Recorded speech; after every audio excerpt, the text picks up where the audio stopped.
নানার বাড়িতে আমরা দীর্ঘ 12 বছর ছিলাম। 12 বছর থাকার কারণে একটাই কারণ ছিল, আমার দাদা দাদি কেউ বেঁচে ছিলেন না। আব্বা বিদেশ থাকতেন, আব্বা নতুন বাড়িতে বাড়ি করেছেন, পুরান বাড়িতে আমাদের যে বিটি ছিল তা বিক্রি করে দিয়েছেন। আমার আপন বলতে চাচা যেটা কেউ ছিল না। আমার আব্বা আমার দাদাদের একমাত্র সন্তান ছিল, যার কারণে আমরা যখন নতুন বাড়িতে ছিলাম আমাদের আশেপাশে কেউই থাকতো না। আম্মা ভয় পেতেন অনেক বেশি। আমি আমার বড় মেয়ে ছিলাম। আমার একটা ভাই ছিল, আমার থেকে অনেক ছোট ছিল। আমি যখন ক্লাস 6-এ পড়ি তখন আমি নানার বাড়িতে গিয়ে 6-এ ভর্তি হই। আব্বা একটা কথা সবসময় আম্মাকে বলতেন যে তোমার যদি ভালো মনে হয়, নিরাপদ মনে হয়, তাহলে তুমি তোমার আম্মার সাথে গিয়ে সেখানে থাকতে শুরু করো। যেহেতু আব্বা বিদেশ থাকতেন, আব্বা যখন দেশে আসতেন তখন সরাসরি নানার বাড়িতেই এসে উঠতেন। নানার বাড়ি থেকে আমরা আমাদের বাড়িতে আসতাম। আমাদের বাড়িতে কিছুদিন থেকে আব্বা আবার বিদেশ চলে যেতেন। আমাদের জীবনটা এভাবেই কেটেছে। নানার বাড়িতে দীর্ঘ 10 বছর থেকেছি, সেখানে অনেক অভিজ্ঞতা হয়েছে। নানি সবসময় দুষ্টামি করে বলতো, আমার মেজো মামার ছেলে তখন ক্লাস 8-এ পড়তো, আমি 6-এ পড়তাম। আমার নানা সবসময় মজা করে বলতেন যে আমার নাতিনকে আমার নাতির বউ করে রেখে দিব। এগুলো মজার ছলে বলতেন। ছোটবেলা থেকে এগুলো অনেক বহুবার শুনেছি, কিন্তু কখনো এটা বিশ্বাস করিনি যে আসলে এরকম কিছু হতে পারে। সময়ের সাথে সাথে যখন বড় হলাম, ভাইয়াও বড় ক্লাসে চলে গেল, আমিও কলেজে ভর্তি হলাম, ভাইয়াও ঢাকা ইউনিভার্সিটিতে চলে গেল। কিন্তু তখনও আমি গ্রামে আমার নানার বাড়িতে থেকেই পড়াশোনা করতাম। আমাদের সবকিছু ঠিকঠাকই চলছে, যদিও আমার মামারা আলাদা আলাদা রান্না করে খেতেন, কিন্তু আমরা নানা নানির সাথেই খেতাম, কারণ আমার আম্মা সবসময় আমার নানা নানিকে সাপোর্ট করে চলতেন। নানা নানু যে সবসময় দুষ্টামি করতো ভাইয়াকে নিয়ে আমাকে, সেটা মামি একেবারেই পছন্দ করতেন না। আমার মামাও অবশ্য কয়েকবার আমার নানা নানুকে নিষেধ করেছেন যে মা এগুলা বইলেন না, ছেলে মেয়ে বড় হচ্ছে, ওদের সামনে এসব কথা বলা ঠিক না। সবসময় সতর্ক করতেন, কিন্তু হয়তোবা নানা নানুও চেয়েছেন এরকম কিছু, কিন্তু আমাদের মধ্যে কখনো সম্পর্ক ছিল না।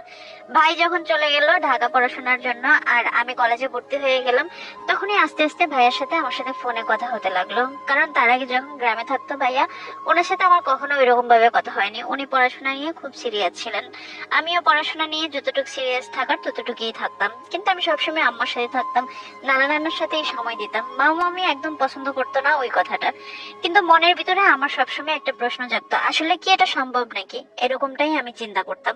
কিন্তু মামিকে আমি খুব বেশি ভয় পেতাম, কারণ মামি ছোটবেলাতে আমাকে অনেক ভাবে কষ্ট দিয়েছেন বলতে এরকম যে ছোট মানুষ ছিলাম, যখন তখন খাবার চেয়ে বসতাম। মামি এগুলো পছন্দ করতো না একেবারেই। আম্মা সবসময় সতর্কতার সহিত বাবার বাড়িতে চলাফেরা করতেন। যেহেতু আমার বাবা বিদেশ ছিলেন, সেহেতু আম্মা সেখানে থাকতে হতো বাধ্য হয়ে, কিছু করার ছিল না।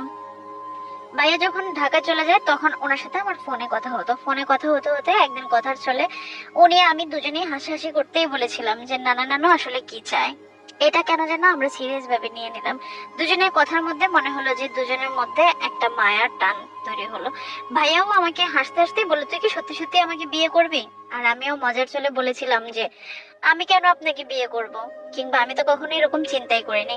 কিন্তু ওই যে হাসতে হাসতে কথা বলতে বলতে একটা সময় আমরা কথা বলতাম, দিন রাত এক করে কথা বলতাম।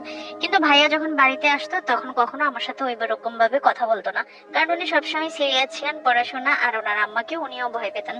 ওনার আম্মার সামনে উনি কখনো আমার সামনে দাঁড়িয়ে মনে হয় 5 মিনিটও কথা বলেননি। কিরে কেমন আছিস, খেয়েছিস কিনা, পড়াশোনা কেমন চলে, এতটুকুর বাইরে কখনো কথা বলতেন না। কিন্তু আমাদের ফোনে ফোনে কথা বলতে বলতে দুজনের মধ্যে একটা ভালোবাসার সম্পর্ক তৈরি হয়ে যায়। আমিও তাকে ভালোবেসে ফেলি, সেও আমাকে খুব ভালোবেসে ফেলে। এই ভালোবাসা থেকে আমরা চিন্তা করলাম যে আমরা বিয়ে করব। কিন্তু এই বিয়ে পৃথিবীর কেউ মেনে নেবে না সেটা জানতাম, আত্মীয় স্বজন কেউ মেনে নেবে না। হয়তো নানা নানু মেনে নেবে, কারণ নানা নানু পছন্দ করতেন এই বিষয়টা। নানা নানু কি হিসেবে এটা চিন্তা করতেন সেটা নানা নানু ভালো জানতেন, কিন্তু নানা নানু আসলেই চাইতেন। আমার আম্মা যখন টের পেয়েছে আমাদের দুজনের মধ্যে কোনো একটা সম্পর্ক আছে, আম্মা বারবার সতর্ক করেছেন। এমনকি আমার আম্মা তখন আমার নানার বাড়ি ত্যাগ করে আমাদের গ্রামের বাড়িতে ফিরে এসেছেন। যে আমার আম্মা সবসময় নিজেকে এমন ভাবে সলিড রাখতে চেয়েছেন যেন ভাই ভাইয়ের বা আঙ্গুল তুলতে না পারে আমার মায়ের দিকে। কিন্তু দিন শেষে আমার মায়ের দিকে আঙ্গুল ঠিকই তুলেছে আমার মামি। কারণ আমরা যখন সম্পর্কে জড়িয়ে যাই তখন আমার মামিকে অনেকভাবে বোঝানোর চেষ্টা করেছেন যে আমি তাকে ভালোবাসি, সে আমাকে ভালোবাসে। আমার ফুফুর মেয়ে, তাদের সমস্যা কোথায় তোমাদের? আমি যদি এখন তোমার আত্মীয়র মধ্যে বিয়ে করতে চাইতাম তাহলে নিশ্চয়ই খুশি হতে। উনি রাজি ছিলেন না একেবারেই, আমার মামাও রাজি ছিলেন না, কারণ মামিকে আমার মামাও ভয় পেতেন। এদিকে আম্মা তো চলে এসেছে আমাদের সবাইকে নিয়ে আমাদের বাড়িতে। আব্বাও নিষেধ করেছেন যে এই সম্পর্কটা যেন সামনে আর কন্টিনিউ না হয়, কিন্তু ভালোবাসা থেকে তো কখনো ফিরে আসা যায় না। আমরা পালিয়ে সিদ্ধান্ত নিলাম বিয়ে করার। আমরা পালিয়ে বিয়ে করলাম। আমার আম্মা আব্বা কিছুটা নরম হলেও আমার শ্বশুর শাশুড়ি মানে আমার মামা মামি একেবারেই কঠিন ছিলেন, পাথরের মতো কঠিন ছিলেন। এমনটা হয়েছে ওনারা বাধ্য করেছেন যে ওনার ছেলের সাথে সম্পর্ক ওনাদের বিচ্ছিন্ন করার। ওনারা দীর্ঘদিন আমার স্বামীর সাথে, আমার সাথে কিংবা আমার পরিবারের সাথে যোগাযোগ করেননি। প্রায় আমরা 2.5 বছর ওনাদের থেকে দূরে ছিলাম। ওনারা কোনোভাবেই মেনে নেবে না আমার সাথে ওনাদের ছেলের বিয়ে। আমি জানি না আমার অপরাধটা কোথায় ছিল। আমি জানি হয়তোবা এই সম্পর্কটা অনেকের কাছে দৃষ্টিকটুক, অনেকেই হয়তোবা এটা পছন্দ করেননি, কিন্তু কিছু করার ছিল না।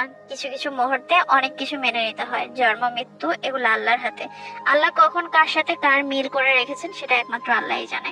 আমার হাজবেন্ড অনেক কষ্ট করে চাকরি খুঁজতেন, টিউশনি করে করে আমার পড়ার খরচ দিতেন। আমার বাবাও যতটুকু সামর্থ্য ছিল তার চেয়ে কম দিতেন, কারণ আমার বাবারও অনেক অভিমান ছিল আমার উপরে, কিন্তু করার কিছু ছিল না। পড়াশোনা দুজনে কন্টিনিউ করেছি। 2.5 বছর পরে আমরা একটা বাসা নিয়ে একসাথে থাকতে শুরু করেছি, কিন্তু সে পর্যন্ত আমার মামা মামি এতটা অশান্তি সৃষ্টি করেছে আমার নানা নানির উপরে। আমার নানা নানি আগে থেকেই আলাদা খেতেন, আলাদা থাকতেন, মামাদের উপরে ডিপেন্ড করতেন না। আমার নানা সরকারি চাকরিজীবী ছিলেন। উনি যে টাকাগুলো পেয়েছেন সেগুলো ওনারা আস্তে আস্তে করে খরচ করে সেগুলো নিজেরাই খাওয়া দাওয়াতে খরচ করতেন। একটা সময় আমার হাজবেন্ড বোঝানো শুরু করছে আমার শ্বশুর শাশুড়িকে, মামা মামিকে বোঝানো শুরু করেছেন। মামা মামি ঠিকই একটা সময় মেনে নিয়েছেন, কিন্তু উঠতে বসতে আমাকে অনেক কষ্ট দিয়েছেন, অনেক কটু কথা বলেছেন। আমার মা বাবা অনেক লাঞ্ছিত হয়েছেন, অনেক অপমানিত হয়েছে নিজের ভাইয়ের বোর কাছে। আমার আম্মাকে একেবারে আমার মামি এরপরে আর সহ্যই করতে পারেনি। একটা সময় এটা নিয়েও অনেক বৈঠক হয়েছে যে আমার আম্মার অপরাধ কোথায় ছিল। আমিও বারবার বলেছি আপনার ছেলে আমাকে ফোর্স করেছে বিয়ে করার জন্য, আপনার ছেলে আমাকে বাধ্য করেছে তাকে ভালোবাসার জন্য। আপনি আপনার ছেলের কোনো দোষ না দেখে আমার মা আমাকে কেন দোষী সাব্যস্ত করতেছেন? এগুলো নিয়ে অনেকবার বৈঠক হয়েছে। এখন সবকিছুই অনেক স্বাভাবিক হয়ে গেছে, কিন্তু আমার আম্মা এখনো কাঁদে। আমার মামি এত অপমান করেছিল সবার সামনে, আমার আম্মাকে এত কষ্ট দিয়েছে। আমার আম্মা কেন 10 বছর টানা 12 বছর 10 বছর আমার নানার বাড়িতে থেকেছেন, যার কারণে নাকি সব সুযোগ পেয়ে গেছে, সব কিছুর ঝামেলার জন্য নাকি সেটাই দেয়। কিন্তু আমার আম্মা তো তখন অনেক জোয়ান ছিল, অনেক ইয়াং ছিল। আমার আম্মা তো নিজের স্বামীকে ছাড়া 2টা ছোট ছোট বাচ্চা নিয়ে আমার দাদার বাড়িতে থাকতে পারেননি, যার কারণে নিজের বাবার বাড়িতে আশ্রয় নিয়েছেন। কিন্তু কখনো মামা মামি সেটা সহজভাবে দেখেনি, অথচ 10 পয়সাও তারা আমাদের পিছনে খরচ করেনি। এখন আমার স্বামী ফুল সংসার চালায়, অথচ আমাকে উঠতে বসতে কত কথা শুনতে হয়। তবে আমার এটাই শান্তি, আমার হাজবেন্ড আজও আমাকে ভালোবাসে। এখন 2টা সন্তান আমাদের হয়েছে, আমরা অনেক ভালো আছি আলহামদুলিল্লাহ, 2টা পরিবার নিয়েই ভালো আছি। কিন্তু আমি ভুলিনি অপমান অপবাদ এটা আমাকে আজও কষ্ট দেয়, এখনো কষ্ট দেয়। বৈরব থেকে রীতা নামে একটা আপু এই গল্পটা পাঠিয়েছেন, বাট গল্পটা আমার কাছে ভালো লেগেছে। হাজবেন্ড ভালো রেখেছে, আপনি ভালো আছেন। তবে এতটুকু আমি বলবো, আমার দিক থেকে আমার মনে হয় যে এতটুকু বলা উচিত যে আত্মীয়তার মধ্যে আত্মীয়তা এটা আমি বরাবরই পছন্দ করি না। আমারও যদি কোনো আত্মীয় আত্মীয়র জন্য আলোচনা করে আমি সাথে সাথেই নিষেধ করে দিই, কারণ আত্মীয়তার সম্পর্কগুলা এমনিই দূর থেকে সুন্দর, যত কাছে যাবেন ততই দুর্গন্ধ ছড়াবে। আত্মীয়তার সম্পর্ককে সবসময় আত্মীয়তার মধ্যে রাখতে হয়, সেটাকে নতুন করে আত্মীয়র জন্ম দিতে হয় না। আর মামাতো ভাইকে বিয়ে করেছেন, হ্যাঁ মামিরা সবসময় বরাবরই একটু ডিফারেন্ট থাকে। আমরাও কারো মামি, আপনিও কারো মামি হবেন বা হয়েছেন, যাই হোক আপনিও কারো ভাগ্নি হয়েছেন।